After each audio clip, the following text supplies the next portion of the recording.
Greetings, children. Okay, so I forgot to put this on YouTube last night and tell you about it. Well, I did put it on YouTube, well, tonight, which for you is last night, but I didn't tell you to watch it. I feel kind of bad. So I'm making Mr. DeGeis. Make sure you're nice, by the way, to Mr. DeGeis, 'cause he's an awesome guy.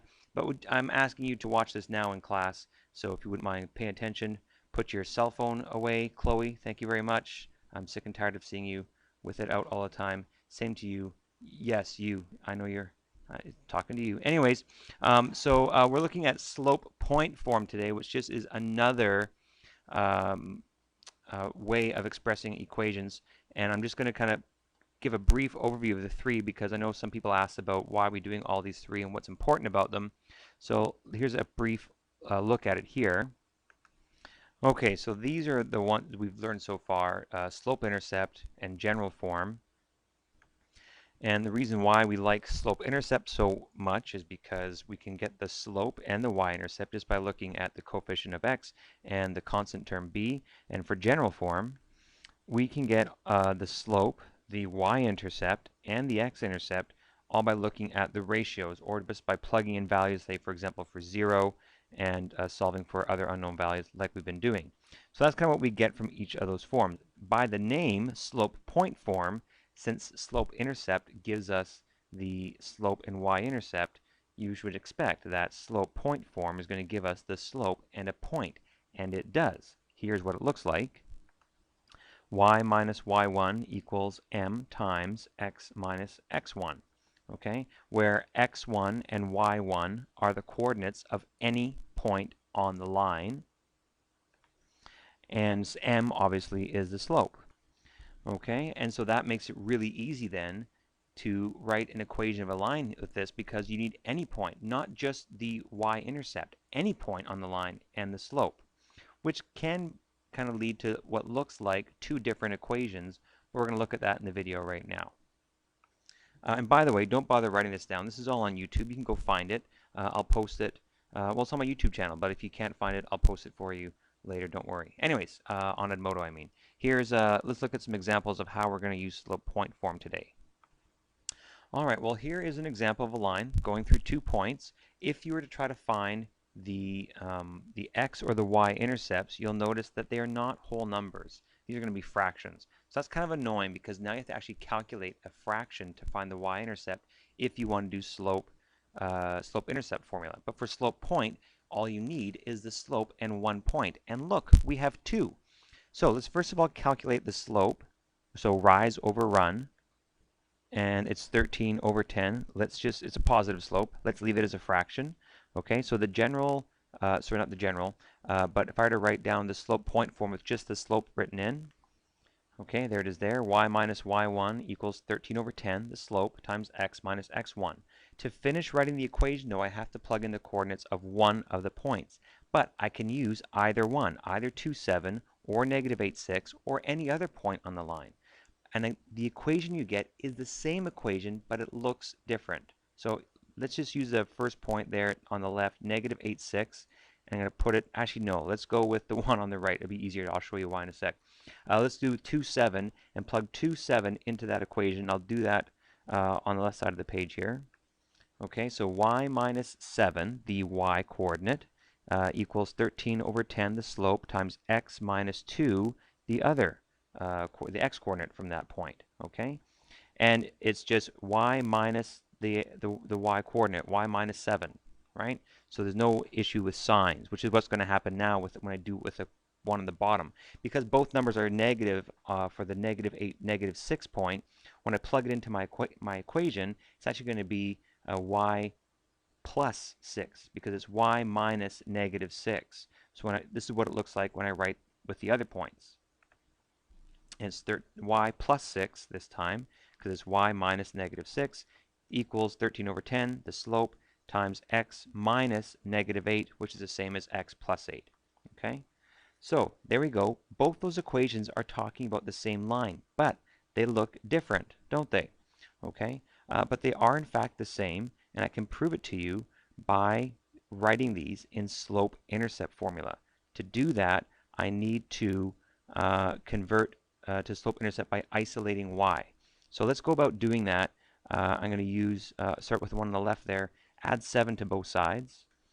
Okay, so I've added 7 to both sides. Now I just need to expand out my brackets there using the distributive law and go from there. Okay, so 13 over 10 times x is 13x over 10, or 13 over 10 times x, same thing.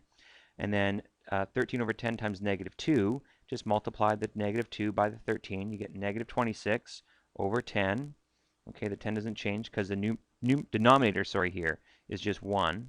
All right, and then this plus 7 just gets tacked on at the end.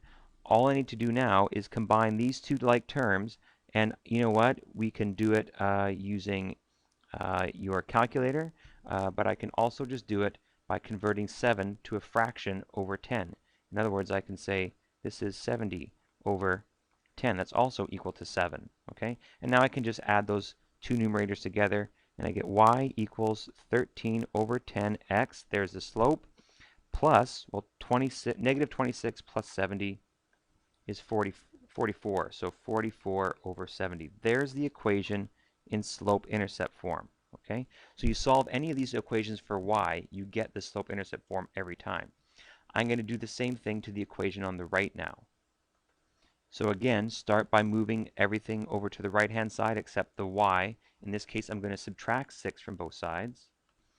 Okay, and now I'm going to do the distributive law, so 13 over 10 times x, then 13 over 10 times 8 over 1. Okay, now before I do this multiplication, let me just show you what I'm doing here in my head. 13 over 10 times 8 over 1. There's a common factor of 2 here. So this is 5. Okay, and this is going to be 4. All right, and so I'm just multiplying 13 times 4, which is 52. 52 over 5 is what my answer is. 52 over 5. Okay, and then the minus 6 gets tacked on there. But I don't want to use 6. I'm going to change this into a fraction where this is a denominator of 5, so this is going to be 30 over 5, okay, because let's multiply top and bottom by 5. 6 times 5 is 30, and then of course the denominator becomes 5 as well.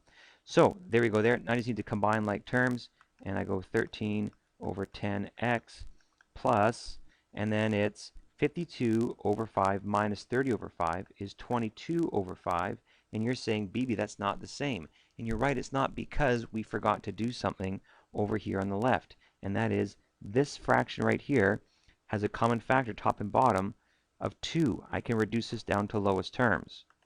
It reduces down to 22 over 5. So they are the same equation ultimately at the end, but they look different.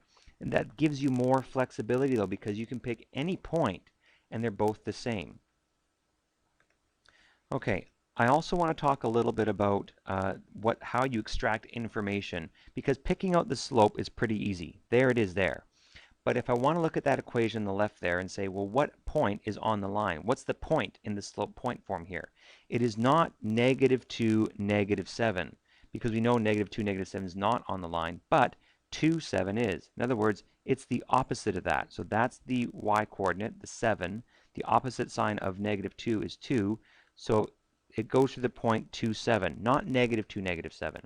Same thing for the other side. Here's my x coordinate. It's not 8, but it's, well, I should go like this, I suppose.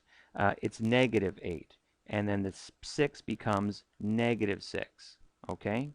So just keep that in mind. Okay, so what I'm going to do now is I'm going to give you an example, and I want you to first of all write the equation of this line in slope point form. So here's the line. All right, so there's the line. It goes through -5, 5, and 4, -7. Here's what I'd like you to do. I would like the side of the class that is against, not the window, against the wall. So that's like where Chloe and those guys normally, sorry, those people, because you all know who you are. That side of the room, if you would please use the -5, 5, I want you people to write the equation of the line in slope point form using the point -5, 5. The people on what is my right, or whatever the side of the class that's next to the window where Justin sits and Lydia, where they normally sit, if you people would please use the point 4, -7, and please write the equation of the line in slope point form using the point 4, -7. So if Mr. DeGeis could pause the video and then I'm going to go over it in 3 seconds. All right, well, hopefully he paused the video, or somebody did, because here comes the answers. Okay, first of all, the slope should have been -4/3. Okay, so make sure that's the slope you have.